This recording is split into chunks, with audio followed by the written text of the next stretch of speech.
wanted to go over a few things with how to stream using OBS, using the new Twitch requirements. So it's going to make a short little tutorial for you guys. So as we know, Twitch has these requirements right here that they sent out, and you have to abide by them, or else you're not going to be able to like stream on phones and stuff like that. So it's just going to run through at least OBS, so you guys can get the best quality that you can for your capabilities and try and fall under this excellent category. So there's two things that you want to follow along with. You want to go, find this page. If you just Google the Twitch broadcast requirements, it comes up. You also want to go to this website right here. It's Team Liquids. They made a nice little Windows application for finding out your best server to go to. And I've had mine running for a little while now, so we'll come back to that later. So yeah, let's jump on in here and let's get this stuff pulled up. No, not that window. That window. Okay.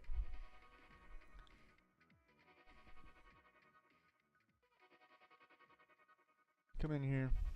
And you guys should know, like, this is pretty easy. It's just making profiles and everything. So this is pretty easy. Or that's pretty easy. Right here on encoding, this is where you run into the first thing that they want you to be doing differently from the past. And like OBS has doesn't use CBR by default. Uses a different encoding process, or encryption. But you're now required to use CBR. And I'm not too happy with it, but I understand the reason behind like all this. Twitch is just they just want to make it less of a load on them, so on their their back end people, so that they can get us as many high quality streams as they can, as quickly as they can, and maybe not drop a couple servers here and there, like whatever. So yes, on this page you hop into right here, just mode strict CBR. So you have to be CBR. And the thing that they don't tell you on this page, at least I don't see it anywhere, is that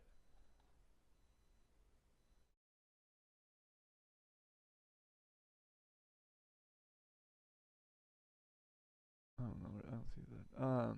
Is that you can't have a bitrate over 4,000. Like my download speed is significant. I've streamed at 7,000 bitrate, 8,000 bitrate. I can handle a pretty solid bitrate, but Twitch now wants you at most to use 4,000. And the way that you come about this is you have to find your upload speed in megabytes, or well, kilobytes is just one megabyte is 1,000 kilobytes. So you want to find your upload speed per second.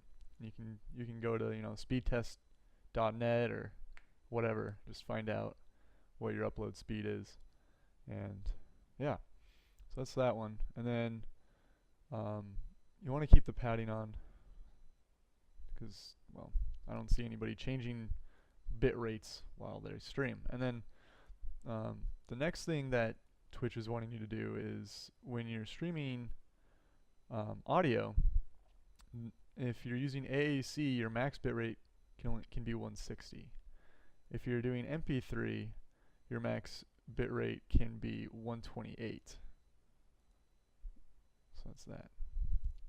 But I like AAC. It's the default for OBS, and I've never had any problems with it. And yeah, until someone tells me, hey Dingus, this is why it's better, I'll be going with that. I didn't make any changes.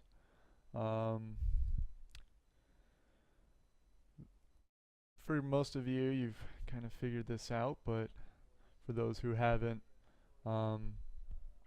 this is your scene, so to speak, your base resolution. You can really set it to whatever you want. Most of the time you want to do it to the size of your actual monitor, as that's what's that's what image you're generally going to be pulling.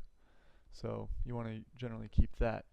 But if anything else, you can set it to whatever. So if you have a weird shaped monitor, you can do this, or you can make it bigger or smaller to add like text on a side or what have you.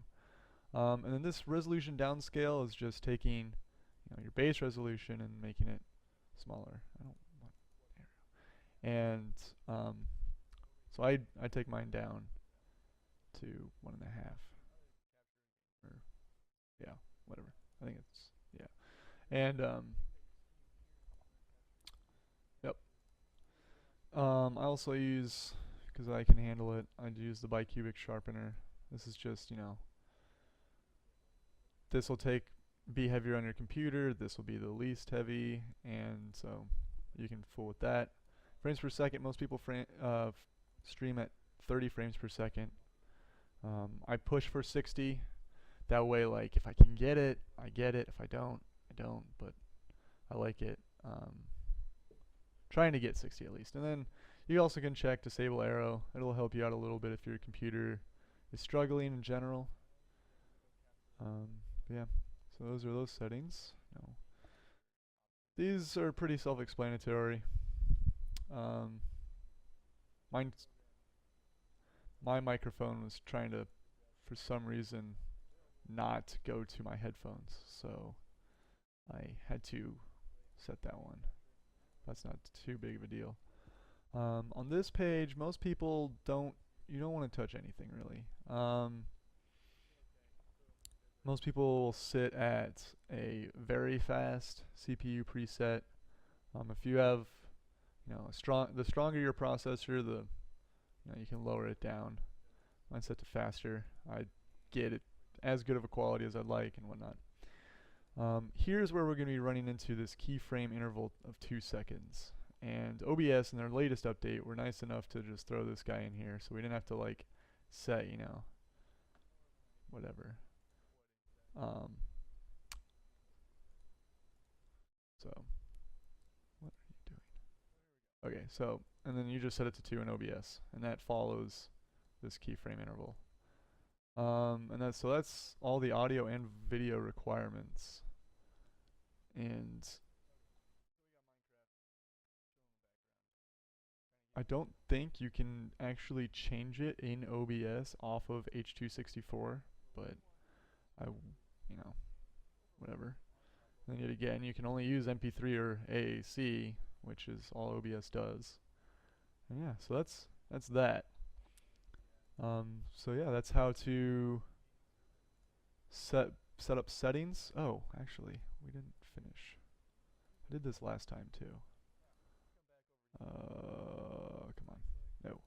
Oh, we're doing file put. So then if you do your live stream, that's why I missed it. So if you're doing live stream, because I'm just saving to my computer right now, you want to change this server to be the one with the lowest average ping, and that's where we go to this guy.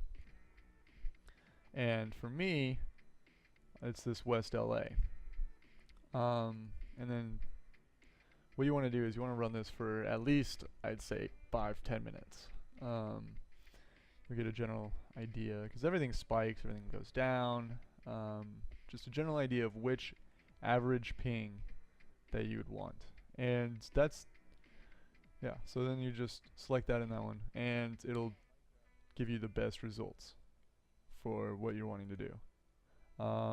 Yeah, so I'll catch you guys. I'll be sure to post both links of the Twitch broadcaster and the Twitch latency checker in the description of this video, and I will see you guys in the next video for setting up basic OBS scenes. Alright. Because it can be a pain in the butt. But